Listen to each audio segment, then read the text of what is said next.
2 Yuno one-shots within 2 weeks. Crazy, isn't it? Marvel Rivals is dropping this week, and I am super excited for it. I made a wish list last week for characters I would really like to see. I'm not sure how that's doing because I'm writing these back to back. However, in the previous video, I wanted to do characters that made sense for the game, also characters I didn't see from other wish lists. Well, of course, other than Dr. Doom. Characters like Deadpool, Daredevil, Black Widow, Gambit would normally be on my list, but I'm not putting them on my list because I expect them to be in this game. So today, I'm going over characters that I'm either 60% sure are going to be in this game or lower. I'll start with the ones that are more likely to get in the game and then end up at the least. If you're new here, my name is Yuno, and now you know. I usually cover anime and manga on this channel, but this game got me really excited, so why not talk about it? If you do like this video, leaving a like would be great. I don't post gaming stuff, but if you like hero shooters, check out my friends at Diet Gaming Duo on Twitch. Maybe we could convince them to play this game. Also check out King of Lion Locks, who's a friend of the channel. His gameplay is being used in the background, so thanks Locks. Now on to the video. Before we start, let's talk about the types in this game. We have Vanguards that serve as tanks, focusing on absorbing damage and protecting their teammates. We have Duelists who are the damage dealers, the DPS. They're skilled in offensive tactics and high damage abilities. And then we have the Strategists, specialized in support, focusing on healing, buffs, and tactical assistance. Now first up, because I'm very sure she's going to be in this game, it is Sue Storm. Sue Storm, also known as the Invisible Woman, is one of Marvel's original, most enduring heroines. She debuted in the Fantastic Four #1 in 1961, created by Stan Lee and Jack Kirby. Sue gained her powers by being exposed to cosmic radiation during a space mission with her brother Johnny Storm, her future husband Reed Richards, and their friend Ben Grimm. Initially overshadowed by her male teammates, Sue evolved into a formidable, multifaceted character. Over the decades, her role has grown beyond a superhero. She's been depicted as the emotional and moral center of the Fantastic Four, a brilliant strategist and a fiercely protective mother to her children, making her a trailblazing superhero. I designed Sue as a duelist, drawing inspiration from Sombra in Overwatch. Her abilities will center around stealth, disruption, and mobility.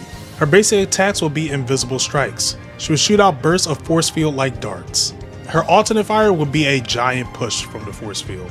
The alternate would do very light damage, but it will be enough to hit him off the map, if close to the edge. For her abilities, I have Phantom Field. This grants invisibility and increases her speed in order to flank or reposition, similar to Sombra's ability to vanish from sight. However, if Sue attacks, her visibility will end. Next we have Force Barrier. This creates a temporary shield bubble in front of her, absorbing projectiles and reflecting energy-based attacks. And her third ability will be Shield. If there are health packs around the field, Sue will be able to place a barrier over them, that way only her teammates can use them. Her ultimate is called Ethereal Storm. Very much like Sombra, she will do a shield bomb burst, jumping in the air and pushing everyone back with a force field. This concept put emphasis on Sue's intelligence, versatility, while preserving her essence as a team-oriented yet powerful character, much like Sombra, how she thrives on outsmarting opponents through deception. Next up, we have Green Goblin. The Green Goblin is one of Spider-Man's most iconic and enduring foes. First appeared in The Amazing Spider-Man 14 in 1964, created by Stan Lee and Steve Ditko. Initially shrouded in mystery, his true identity was revealed as Norman Osborn, a wealthy industrialist and the father of Peter Parker's best friend, Harry Osborn. Norman's descent into villainy began after experimenting with a super serum that enhances his strength and intellect, but also fractures his sanity. As the Green Goblin, he becomes known for his menacing pumpkin bombs, goblin glider, and sinister smile that mirrors an unstable psyche. Over the years, the Green Goblin identity has been carried by various individuals, including Harry, but Norman remains the most notorious, embodying a relentless and deeply personal threat to Spider-Man. To make Green Goblin the duelist, we have to have a chaotic and high damaging attacks, with great mobility with his glider. His basic attack would be Pumpkin Bomb Barrage.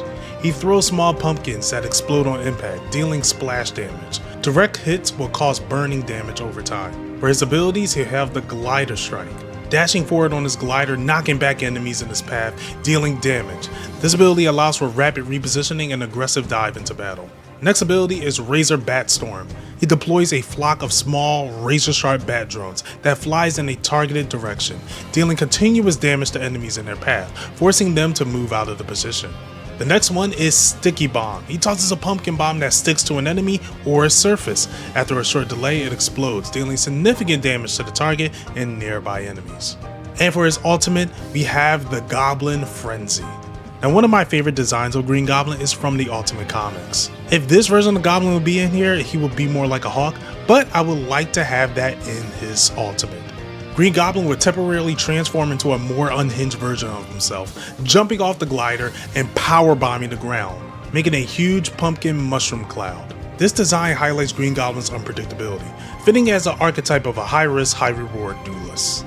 Next up, we have the Lizard. The Lizard is one of Spider-Man's earliest and most tragic foes, debuting in The Amazing Spider-Man number 6 in 1963. Created by Stan Lee and Steve Ditko, Dr. Curt Connors, a brilliant biologist and a former surgeon, became the Lizard after experimenting with a serum derived from reptilian DNA to regenerate his lost arm. While the serum was successful in restoring his arm, it transformed him into a monstrous reptilian creature with superhuman strength and a primal mind. The Lizard frequently battles Spider-Man, who often faces a moral dilemma of stopping the creature while trying to save his friend, Curt Connors.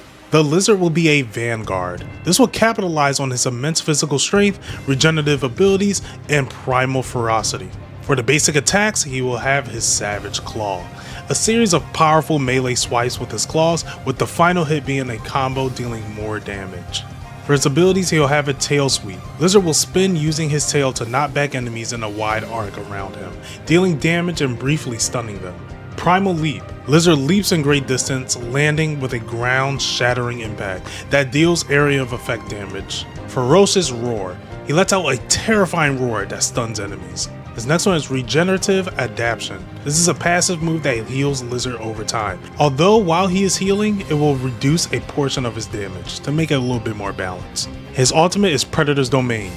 The Lizard will transform into a larger, more feral version of himself. He will increase in health, damage, and mobility. In this state, all of his abilities are empowered. The Tail Sweep will deal more damage and launch enemies further. The Primal Leap will create shockwaves that damage and slows enemies in a larger area. His regeneration accelerates, and the Roar becomes a massive AoE effect. This kit put emphasis on Lizard's brute force and relentless survivability, while staying true to his thematic identity as a primal, fearsome foe. Next up, we have Dr. Voodoo. Dr. Voodoo is a mystical superhero who first appeared in Strange Tales 169 in 1973, created by Len Wein and Gene Colan. Born Jericho Drum in Haiti, he studied psychology in the United States, but returned home to find his brother Daniel dying from a voodoo curse. Honoring his brother's dying wish, Jericho trained in the mystical arts of Papa Jambo, a powerful voodoo priest. After his training, Jericho became Brother Voodoo, blending his knowledge of voodoo magic and spiritual power to protect his people and combat supernatural threats. He later ascended to the title of Sorcerer Supreme, taking the mantle from Doctor Strange during a critical time in the Marvel Universe. Armed with a mystical staff of Legba and guided by his brother's spirit, Dr. Voodoo is a unique hero who blends Haitian culture elements to the larger Marvel mythos. Dr. Voodoo as a strategist will center on his mastery of voodoo magic and spiritual abilities. His gameplay will capitalize on summoning spirits, debuffing enemies, and supporting the team with healings and buffs. Basic attack, Staff of Legba. Dr. Voodoo will use his magical staff to release ranged magical blasts. The enemy takes damage, and every few hits apply will be a stacking debuff, reducing enemy resistance or speed. For his abilities, we have Spirit Binding. Dr. Voodoo summons a tether attached to an enemy. While tethered, the target takes continuous damage, and their movements is slowed. The tether could also be used to heal allies. His second one is Lao's Blessing. Dr. Voodoo will use Lao's Spirit to heal all nearby allies. Additionally, allies receive a temporary increase to their resistance against crowd control effects. His third ability is Mystical Ward, placing a magical circle on the ground that protects allies inside of it, reducing incoming damage and purging harmful effects. Enemies inside the circle will have reduced attack speed and damage. For his ultimate, it will be called the Spirit of Brother Daniel. Dr. Voodoo will channel his full power of his deceased brother and enhance his abilities for a limited time. The Spirit Binding becomes an AoE chain effect, Lao's Blessing heals allies instantly upon activation and grants a shield, and Mystical Ward lasts longer, fully protecting allies from ranged attacks. This kit highlights Dr. Voodoo's unique mystical identity and making him a versatile and impactful strategist who balance offense, defense, and support seamlessly. Next up, I have Gorr the God Butcher. Gorr the God Butcher, a fearsome antagonist in the Marvel Universe, first appeared in Thor God of Thunder #2 in 2012, created by Jason Aaron and Esai Ribic. A native of a harsh, godless planet, Gorr grew up in extreme poverty, witnessed the death of his family, and God's indifference to his suffering. This drove him to vow vengeance against all gods, who he saw as cruel and uncaring. After discovering the powerful symbiotic weapon known as All Black, the Necrosword, Gorr became a formidable force capable of slaying gods across the cosmos. His quest for vengeance led him to confront Thor across different points in time, making him a deadly and personal foe for the God of Thunder. Gorr's story explores themes of faith, loss, and the destruction of potential and absolute rage, with his character representing the tragedy of a man whose faith in gods was shattered beyond repair. He was seen in the most recent Thor movie, but we're gonna wash that taste out of you guys' mouth. Gorr the God Butcher as a duelist will focus on his dark, relentless combat style, fueled by the all-black Necrosword. His abilities will capitalize on mobility, overwhelming offensive power, and high-risk, high-reward gameplay. For basic attacks, we have the Shadow Cleave. Gorr slashes the all-black Necrosword with a series of fluid strikes, dealing heavy melee damage. His alternate fire will send out a ranged slash. For his abilities, we have Shadow Step. Gorr will melt into the shadows and reappear at a target location, slashing enemies upon arrival. This ability will allow him to bypass terrain and evade counterattacks. Necro Tendrils, summoning shadowy tendrils from the All Black to strike enemies in a cone in front of him, dealing damage and applying a slow effect. Enemies in the center of the attack will be briefly rooted. God Slayer's Fury. Gorr channels the All Black power to summon a shadow blade around him, spinning in a wide arc. This AoE attack damages enemies and applies a stacking bleed effect.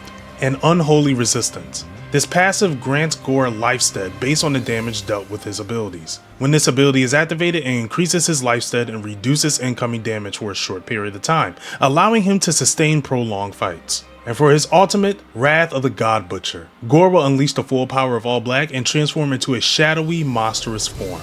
The Shadow Step will be a chained ability, allowing Gorr to teleport multiple times. The Necro Tendrils will have a large area effect and pull enemies towards him.